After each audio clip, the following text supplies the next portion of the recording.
Katika kipindi cha mwezi Machi hadi Aprili 2025, Mamlaka ya Kudhibiti na Kupambana na Dawa za Kulevya DCEA kwa kushirikiana na vyombo vingine vya dola imefanya operation katika mikoa ya Dar es Salaam, Shinyanga, Tabora, Tanga, Songwe, Mbeya na Arusha na kufanikisha kuzuia tani 14 za kemikali bashirifu zilizokuwa ziingizwe nchini kinyume cha sheria, kukamata pipi pakiti 10 za pipi zilizotengenezwa kwa kutumia bangi zenye uzito wa gramu 174.77, kukamata kilogramu 4568 za dawa mbalimbali za kulevya, kuteketeza ekari 178 za mashamba ya bangi na kushikilia magari 7, pikipiki 5 na bajaji 1 vilivyokuwa kwenye uhalifu huo. Jumla ya watuhumiwa 35 wanashikiliwa kuhusiana na matukio hayo.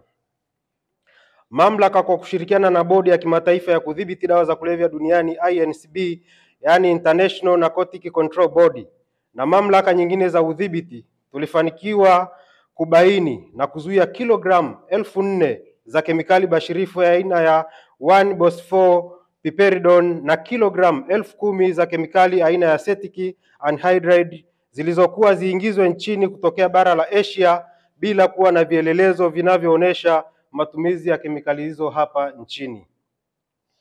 Ni vyema tufahamu kuwa endapo kemikali hizo zingeingia nchini na kuchepushwa, zingeweza kutumika kutengeneza dawa za kulevya aina ya fentanyl pamoja na heroin. Mathalani, kilogramu 4,000 za kemikali aina ya 1-bos-4-piperidone zinaweza kutengeneza kilogramu 8,000 za dawa za kulevya aina ya fentanyl. Matumizi ya kiasi hicho cha dawa za fentanyl ambazo zingezalishwa zingeweza kusababisha vifo kwa watumiaji takribani bilioni 4, ikizingatiwa kwamba kilogramu 1 ya dawa hizo inaweza kusababisha vifo vya watu 500,000 kutegemea na uzito, afya na historia ya mtumiaji. Mathalan, miligramu 2 inaweza kusababisha kifo cha mtu mmoja. Kemikali aina ya acetic anhydride pamoja na matumizi mengine halali inaweza kutumika katika mchakato wa kutengeneza dawa za kulevya aina ya heroin. Hivyo kiasi cha kilogramu 10,000 zilizozuiliwa kingeweza kutumika kutengeneza kilogramu 3,704 za heroin. Aidha, kemikali hiyo inaweza kutumika kuzalisha kemikali zingine bashirifu ambazo zinaweza kutumika kuzalisha dawa za kulevya aina ya mandrax pamoja na methamphetamine. Uchunguzi wa kina kwa kushirikiana na taasisi za kimataifa unaendelea ili kubaini mitandao zaidi ya usafirishaji haramu wa kemikali bashirifu zinazoweza kuchepushwa na kutengeneza dawa za kulevya. Katika operation zilizofanyika katika mkoa wa Mbeya, tulimkamata Herbert Kwila, raia wa Uganda mwenye hati ya kusafiria namba B00132399 na mmiliki wa kampuni ya Hoxwell Lux Tualimo, akiwa na pakiti 10 za pipi zilizotengenezwa kwa mazao ya bangi yenye viwango vikubwa vya sumu aina ya tetrahydrocannabinol THC vinavyofikia 92%. Ukamataji huo ulikwenda sambamba na ukamataji wa gari ndogo aina ya Mercedes-Benz yenye namba za usajili MG 33 BMGP iliyokuwa inasafirisha pipi hizo kuingia nchini ikitokea nchini Afrika ya Kusini.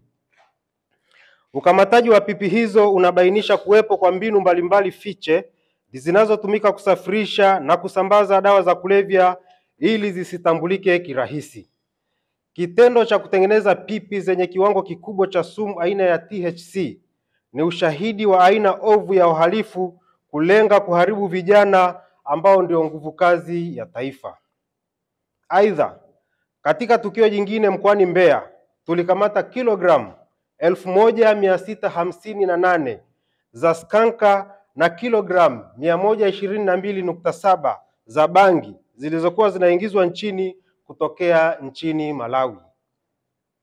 Operations zilizofanyika mkoani Dar es Salaam zilifanikisha ukamataji wa kilogramu 220.67 za dawa za kulevya aina ya skanka katika kata ya Chanika zikiwa zimefichwa chooni, huku kilogramu 11 zikikamatwa kivukoni eneo la ukaguzi wa mizigo kwenye bandari ya kuelekea Zanzibar.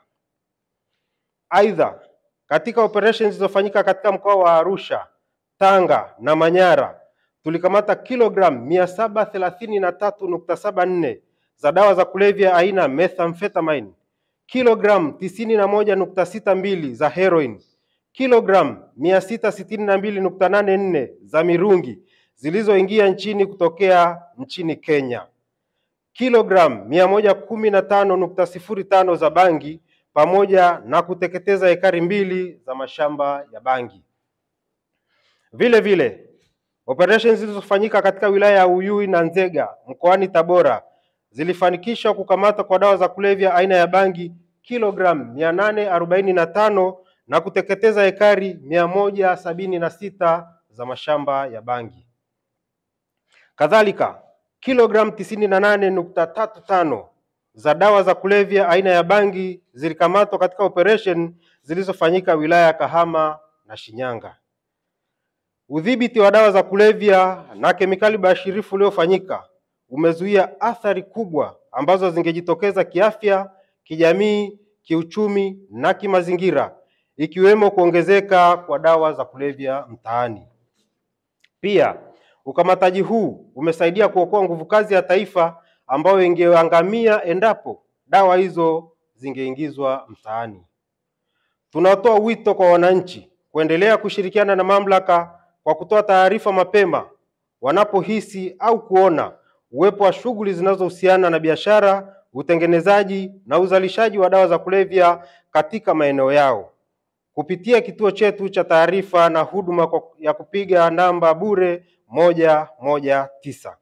Vile vile, tunawahimiza wazazi, walezi kuwa makini na kufuatilia kwa karibu mienendo ya watoto wao, ikiwa ni pamoja na kuwaasa kujiepusha na mazingira na sababu zozote zile zinazoweza kuwaingiza kwenye matumizi ya dawa za kulevya.